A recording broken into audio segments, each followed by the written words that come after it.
بسم الله الرحمن الرحيم. Darussalam Mosque, Thorncliffe Park Drive, Toronto, Canada. Monday after 30th Taraweeh, 25th of December 2000. The Bayan is presented by Hazrat Maulana Mufti Saeed Ahmed Palanpuri Sahib Damad Barakatuhu. ونستغفره ونعوذ بالله من شرور أنفسنا ومن سيئات أعمالنا من يهده الله فلا مضل له ومن يضلل فلا هادي له وأشهد أن لا إله إلا الله وحده لا شريك له وأشهد أن محمدا عبده ورسوله أرسله بالحق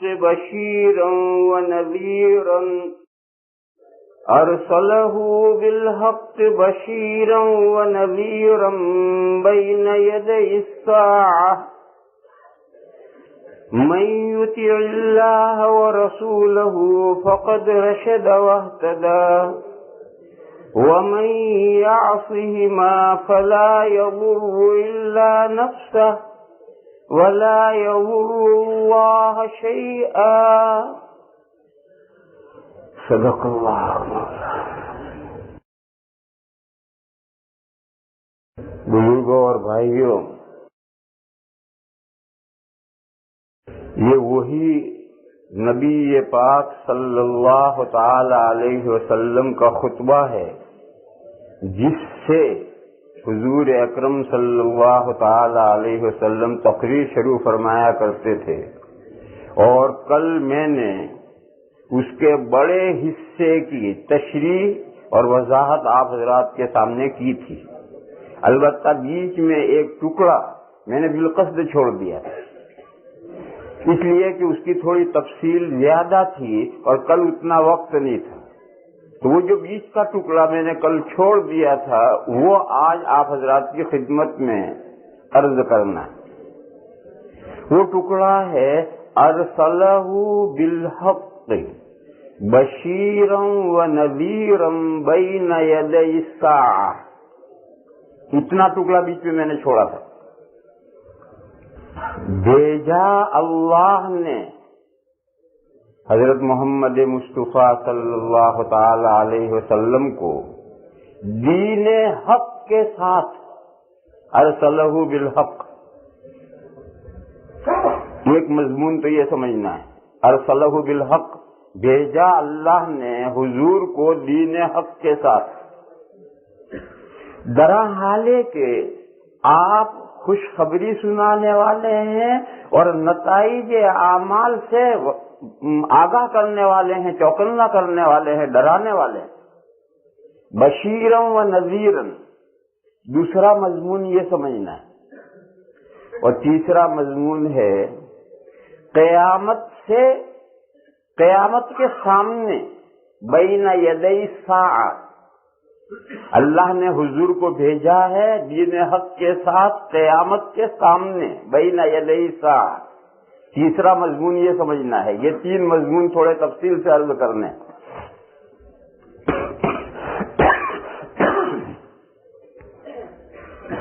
پہلا مضمون یہ ہے کہ اللہ جل شانہ ومن والہ نے حضور اکرم صلی اللہ تعالی علیہ وسلم کو دین حق کے ساتھ بھیجا ہے. جب حضور دنیا میں آ گئے اب دین حق فقط وہ ہے جو حضور لے کر آئے ہیں، اس کے علاوہ اب کوئی دین حق نہیں رہا. یہ مضمون اچھی طرح سمجھنا ہے. حضور کی تشریف آوری سے پہلے جو دوسرے انبیاء تشریف لائے اور وہ جو دین لائے وہ سب دین حق تھے. آدم علیہ السلام تشریف لائے، ان کے ذریعے جو اللہ نے دین بھیجا اس وقت وہ دین حق تھا. اس دین حق کی اتباع میں نجات تھی. پھر جب نوح علیہ السلام تشریف لے آئے اور اللہ نے ان کے ذریعے سے دین بھیجا تو اب دین حق یہ ہے. اب اس کی اتباع میں نجات ہے. پہلے سے جو آدم علیہ السلام کا دین بے نہیں باقی ہو یا بگڑا ہوا باقی ہو، اب اس کی اتباع میں نجات نہیں، کہ وہ دین حق نہیں رہا، نہیں، وہ دین حق اپنے زمانے میں تھا، اب دین حق یہ آیا۔ اسی طرح سے حضرت ابراہیم علیہ السلام کا زمانہ ہے، پھر حضرت موسیٰ علیہ السلام کا زمانہ آیا، پھر عیسیٰ علیہ السلام کا زمانہ آیا۔ ہر پیغمبر کا جو زمانہ آیا، اس زمانے میں جو ان پیغمبروں کے ذریعے سے جو اللہ نے دین حق بھیجا، یہ اس وقت کا دین حق وہ تھا۔ اس سے پہلے جو دین حق تھے وہ منسوخ ہو گئے۔ اس کو آپ یوں سمجھیں کہ کسی ملک کا کانسٹیٹیوشن ہو، ایک زمانے تک چلتا ہے، پھر ملک کے حالات بدلتے ہیں تو پارلیمنٹ دوسرا کانسٹیٹیوشن بناتی ہے اور پچھلا کانسٹیٹیوشن جو اسے کینسل کرتی ہے۔ اب اس پر عمل نہیں ہوگا، حالانکہ وہ بھی کسی زمانے میں اس ملک کا کانسٹیٹیوشن رہ چکا ہے، مگر اب اس پر عمل نہیں ہوگا۔ اب یہ جو نیا کانسٹیٹیوشن بنا ہے یہی ملک کا دستور ہوگا، اسی کے مطابق ہوگا۔ کوئی کہے کہ وہ پچھلا دستور وہ بھی تو اسی ملک کا دستور تھا، اب نہیں، کہ وہ رانگ تھا نہیں، رائٹ تھا، لیکن اب وہ نہیں۔ اب یہ نیا جو کانسٹیٹیوشن بنا ہے اس کے مطابق ملک چلے گا، اور یہ بھی جب تک چلے گا، پھر جب حالات بدلیں گے، ضرورت پیش آئے گی تو نیا کانسٹیٹیوشن بنے گا تو یہ بھی کینسل ہو جائے گا۔ یہ ایک مثال ہے سمجھنے کے لیے۔ اسی طرح سے جو دین جس زمانے میں اترتے رہے وہی دین حق تھے، اس سے پہلے والے کے دین منسوخ ہو گئے۔ وہ رانگ نہیں تھے، وہ اپنے زمانے میں رائٹ تھے، مگر اب جو اس کی اتباع کرے گا وہ رانگ ہے، وہ آدمی رانگ ہے، کیونکہ اب دین حق یہ آیا ہے۔ اسی طریقے پر یہ مضمون سمجھنا چاہیے کہ جب حضور اکرم صلی اللہ تعالی علیہ وسلم کی تشریف آوری ہو گئی اور حضور آخری پیغمبر ہے، یہ مضمون آگے آئے گا کہ آخری پیغمبر ہے، یہ مضمون آگے آئے گا۔ جب حضور کی تشریف آوری ہو گئی اور اللہ نے حضور کو دین حق کے ساتھ بھیج دیا، تو اب دین حق یہ ہے، اس سے پہلے کے جو دین ہیں اب ان کے فالو میں اور ان کی اتباع میں نجات نہیں۔ اور یہ مضمون قرآن کریم میں قرآن شروع ہوتے ہی سب سے پہلے یہی مضمون سمجھایا گیا ہے۔ الف لام میم ذالک الکتاب لا ریب فیہ، یہ قرآن جس میں کوئی ڈاؤٹ کی بات نہیں ہے، کوئی قابل اعتراض بات نہیں ہے۔ اس پورے قرآن کریم میں کوئی ایسی جگہ نہیں ہے کہ آپ انگلی رکھیں کہ یہ مضمون صحیح نہیں، ایسی قرآن میں کوئی بات نہیں۔ ھدی للمتقین، پرہیزگاروں کو راہ دکھانے والی، اور جب پرہیزگار بھی قرآن کی رہنمائی کے محتاج ہیں، پرہیزگاروں کو یعنی نبیوں کو، ولیوں کو، شہیدوں کو، شہداء کو، صالحین کو، ان کو یہ راہ دکھاتی ہے، اور وہ بھی قرآن کے گائیڈنس کے محتاج ہیں، تو ماں و شما کا کیا شمار ہے؟ ہم تو بدرجہ اولا محتاج ہیں اس کی رہنمائی کے۔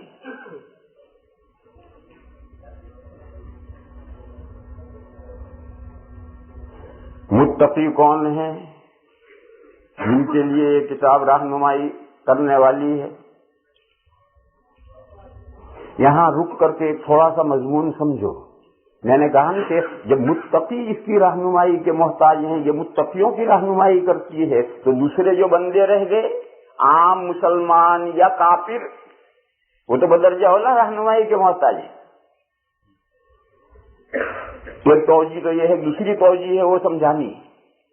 عربی زبان میں ایسا ہوتا ہے اور دنیا کی ہر زبان میں ایسا ہوتا ہے کہ کبھی پاسٹ ٹائم میں جو حالت تھی اس کا تذکرہ کر دیا جاتا ہے، اور کبھی فیوچر میں جو حالت آئے گی اس کا تذکرہ کیا جاتا ہے، اور کبھی پریزنٹ حالت کا تذکرہ کیا جاتا ہے۔ یہ دنیا کی ہر زبانوں میں ایسا ہوتا ہے۔ ارے بھئی یہ کون ہے؟ تو کہا یہ فلاں مدرسے کا اسٹوڈنٹ ہے، یہ پریزنٹ حالت کا تذکرہ کیا، اور پوچھا تھا ارے بھائی مولوی صاحب ذرا یہ چیز یہاں سے اٹھا کر یہاں رکھ دیجیے۔ جب مولوی صاحب، ابھی تو اس کے مولوی بننے میں 3 سال باقی، اور ابھی میں نے کہا مولوی صاحب ذرا یہ کام کر دیجیے،